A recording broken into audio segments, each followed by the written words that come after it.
Alright y'all, this is my first time doing a vlog in the car, so if it looks weird, then we all know what happened. Devin just doesn't have that much experience with vlogs in the car.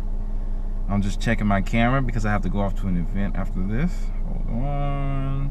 Shots, full battery, full memory. Even when I put it on raw, don't forget about that, because you always forget about that when you go to check your memory. You might not have it on raw. You start taking pictures and then you wonder why you don't have enough memories, because you didn't have your camera on raw when you check the memory. So that's a top tip. Make sure your camera is in the setting that you want to shoot it when you're checking over all the things that you want to check over, like memory. So obviously I'm not going to be looking at the camera that much, but you guys are going to get the gist. I may be thinking while I'm driving too, because I'm thinking about where I'm going. All right. Kind of have a lock on my coordinates here. All right, what's up you guys? This is Devin from CenturyFX Studios, and we're back with another video. I've never been to this specific location. I probably took pictures in a restaurant sometime in my past, but I don't really remember everything, and I don't really think about it in this sense that I know everything about this restaurant that we're about to take pictures at. So with all that being said, you don't know where you're going, you're out on an event, you're taking pictures, you want to make them look professional. So you're at this spot where you have to figure out what equipment you need. You have to bring it with you, but you don't know exactly what you're going to be dealing with. So give yourself a no-lose situation. So I brought the Canon 80D. I love using it. It's good. It's decent in low light. It has the new age Canon sensor that's better in low light. I have a Yongnuo 600EX RT speed light, and this is the little caveat, or this is the little part of my equipment that's going to actually keep my images consistent no matter where I am, because I can create my own light. So we're at about we're almost there, maybe. So we have everything that we need. We know our batteries are right, we know our camera's right, our memory's right. We're shooting raw because of course we're in a location that we don't know. We have a high likelihood of getting the exposure wrong because we've never been in this location before. And also, we don't have any control over all the things that we need to know.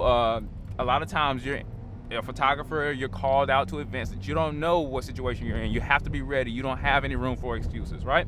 So I brought my own light. This is one of the biggest parts of my setup. The Yongnuo 600EX RT. I'm going to have it on camera. And with any luck, this restaurant is going to have white ceilings where I can bounce the flash off of. I just went inside my house and looked for a flash modifier kit, or something like a mag mod or a bounce card or anything like that. I do not have a bounce card. And you might be saying, well, Devin, do you know you have a flash reflector and a bounce card inside the flash? You can just slide it out.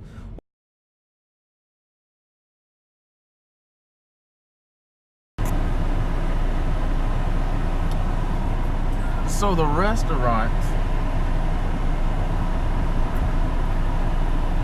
that we're at today, I have not been to this restaurant, actually inside this restaurant, since I was a wee lad. A wee lad. Very funny. Yeah, I haven't been to this restaurant since I was a wee lad. And the one thing about this restaurant is, well, I don't know what to expect on the inside. I remember it being very, very dark, but that's all I have to go by. I want to assume that it has black ceilings. I want to assume that I don't have a lot of space, because looking at the outside, I can see the size of the building right now. I just pulled up, and well, it's not all that easy to determine everything that I'm going to encounter, but I can already assume some things. So I brought my widest angle lens, and you get mad at me because it's a 24 to 105, but I'm about to put on my 80D like I said, and this won't help things because the 80D has a 1.6 crop. If we do the math, I'll put it on the screen when I get the math, but we do a 1.6 crop, we're looking at like 35, 40 something, you know, maybe even more as far as the widest that I can get if you put it in full frame terms. So I'm about to enter the restaurant now. I hope everything goes as I planned. I'm gonna figure it out. All right, we're done with the actual anniversary dinner at the place. Now, just in a little synopsis, I got into the building. I noticed that the room was about 60 feet by 60 feet square. So that square room, I kind of dissected it when I got in there. I noticed that the actual ceilings were pretty much, you know, those tiles that you get. I was lucky, the ceilings were white. You know, those fiberglass ceilings that are generic, they were white, so I was able to bounce off the ceiling. But I also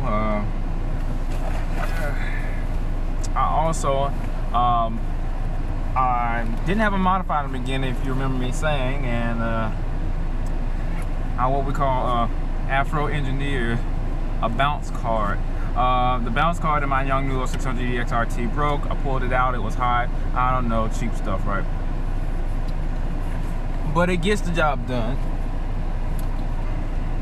Essentially what this is an old parking pass I found sitting pretty much in my dashboard, and I had some duct tape on me. I just pulled it back.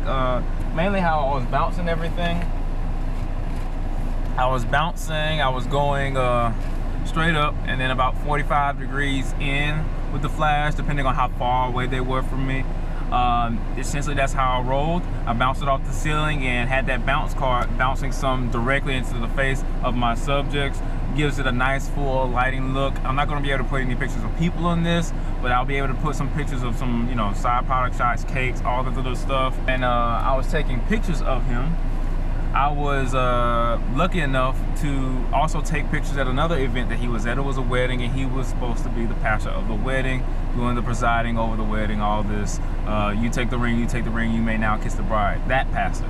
So I took pictures of him then, and there were nice pictures. There was some B-roll kind of, you know, pictures. He was reading the sermon. He was looking into the Bible. It was kind of like these offbeat pictures that was kind of like looking at him from afar and over his shoulder, kind of looking at him doing his sermon and stuff like that. The elder of our church wanted to use those pictures in frames and give it to him as a memento, a gift for their 35 to 40 years of friendship.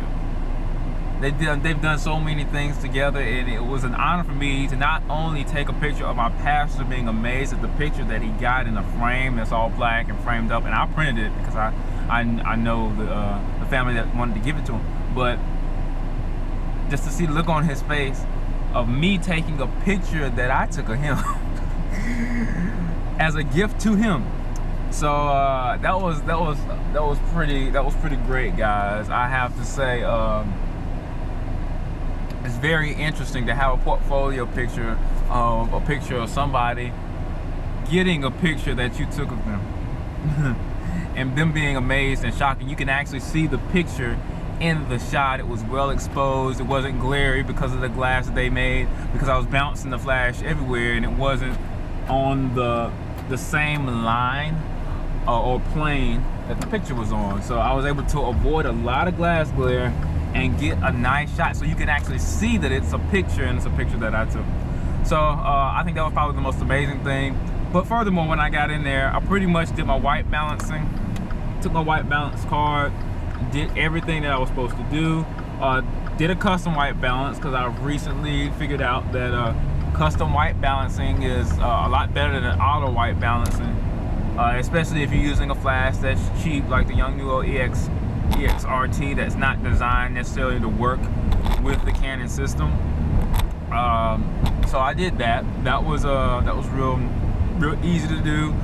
Just put the little cal card on the floor, and once I put the cal card on the floor, I was able to just pop a shot off with the flash on there, exposed like I would take a regular picture that day. All right, so once I white balanced it, I took pictures of the cakes, everything. I didn't know how long the event was going to be, and I don't know how many people was going to show up, and so I took, you know, candid shot, offbeat shots. I tried not to take pictures of people when they were eating, but I think like 80% of the time we spent eating.